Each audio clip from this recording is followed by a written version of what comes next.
So with that, we have considered at least some basic understanding, geometrical understanding of what vector additions and vector multiplication by scalar is. Let's move on to some concepts related to matrices, which are also important.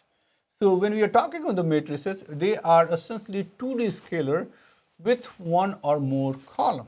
And so if you have the square matrices and you have set of columns and a set of rows, and you are having elements which is represented by numerical numbers, then you essentially have a matrix. Okay.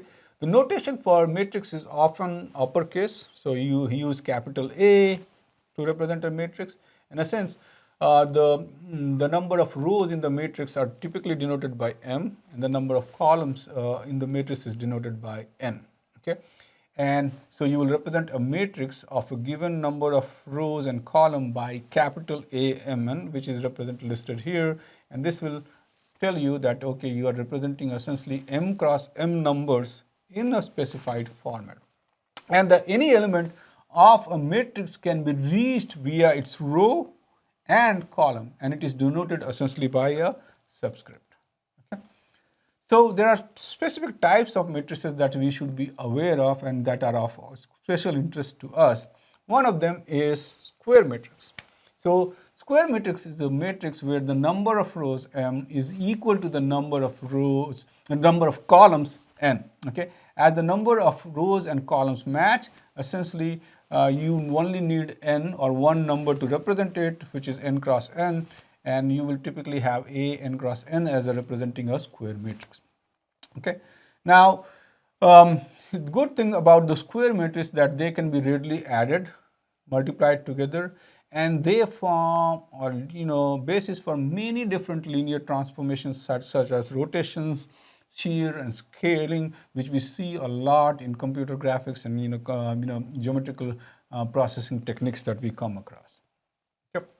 The second type of important matrix are known as symmetric matrix.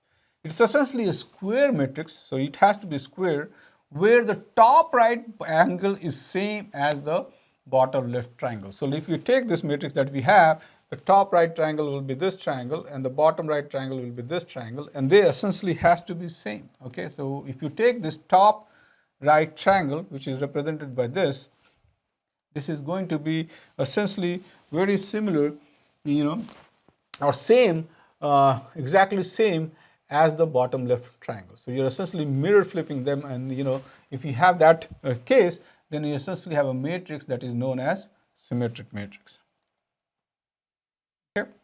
Now, to be symmetric, the axis of symmetric always allows the main diagonal of the matrix, right?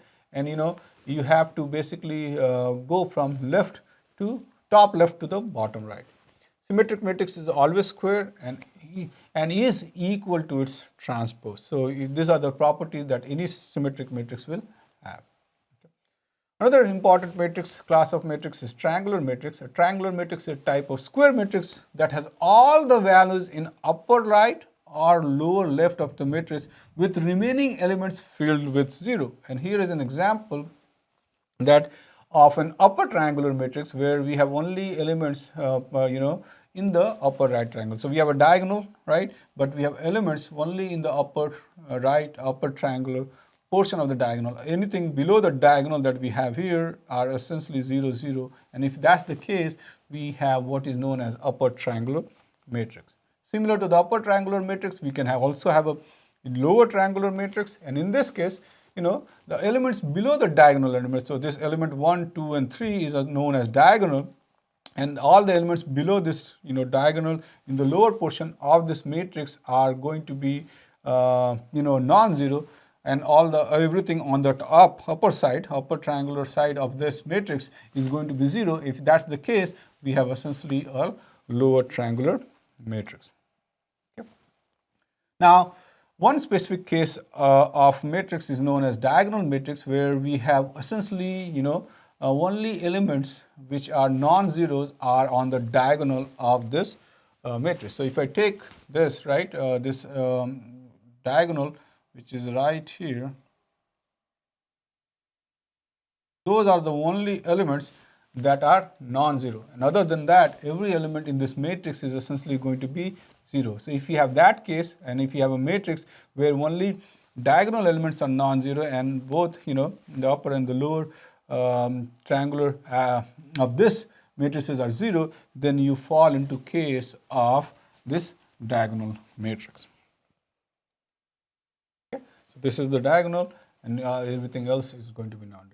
Now it turns out that the diagonal matrix does not need to be square. They can be also a rectangular matrix. You can have a diagonal matrix, and in that case the diagonal would cover the shortest dimension. So if you take up this matrix, which is essentially 3 by, it has like 4 rows and 3 columns, right? So it's essentially 4 by 3 matrix.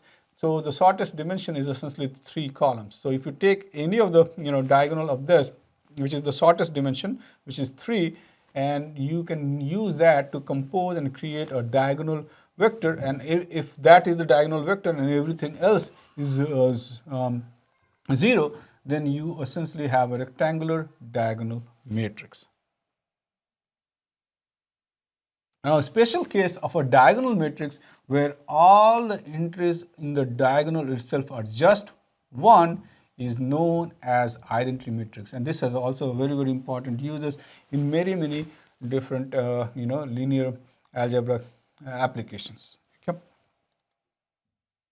So here, as I said, all the diagonal elements has to be 1. Now let's move on and let's extend some of the concept that we have covered so far, from vectors to matrices to tensors. So we started with vectors, right? We represented the vector by 2 elements, right? Let's say 2, 3. Then this was a vector. Then we moved to matrices where we had multiple rows and columns together, right? And that allows us to represent a set of arrays of numbers and so on. Similarly, when we move from more from 2 dimension, this concept from moving from vectors from 1 dimension to matrices in 2 dimension, and if you extend this concept, this is the concept of tensor, where it is essentially a n-dimensional array where n is greater than number 2. And I have given an example here. So you have essentially representing a matrix that is here, but each of the element of this matrix is not a single number, but that itself is a vector. So if you have that kind of composition, in some cases it will be important for you to represent such things, because this will allow you to represent some physical problems or problems of interest where you have to store the numbers in an n-dimensional array where your n is greater than 2. And if you're in that setting, you essentially have what is known as tensor. So it essentially encapsulates the scalar, vector, and matrix that we have already discussed, but essentially think about its more generalized concept than matrices that you can have. Okay. Now, for a third order tensor elements, that will be given by 3 elements, right? Remember, in the matrices, you had only I and j or m and n component, but in tensors, you will have 3 different components, a, I, j, and k, that is used to represent a given tensor. If you are talking about the third order tensor. If you have fourth order tensor, then we will need 4 subscript and 4 subscript to denote that tensor, which is I, j, k, l, and that is a, I, j, k, l, and so on. Now, I just want to finish this discussion about tensor by pointing out an important connection to a problem in data science and machine learning. Typically, in deep learning or in computer vision problem, we will be dealing with a lot of images, right? And images are typically represented by this third order tensors to describe the intensity value of multiple different channels, which is red, green, blue, and so on from a 2-dimensional images. So even if you take a 2-dimensional images, each of the location of the images, so if I take a 2-dimensional image, right, and I can break that into different pixels, right, each of this location, each of this pixel location will have its own RGB values, right? So if I take an image and I want to represent that numerically, then I will essentially need a third order tensor to represent it.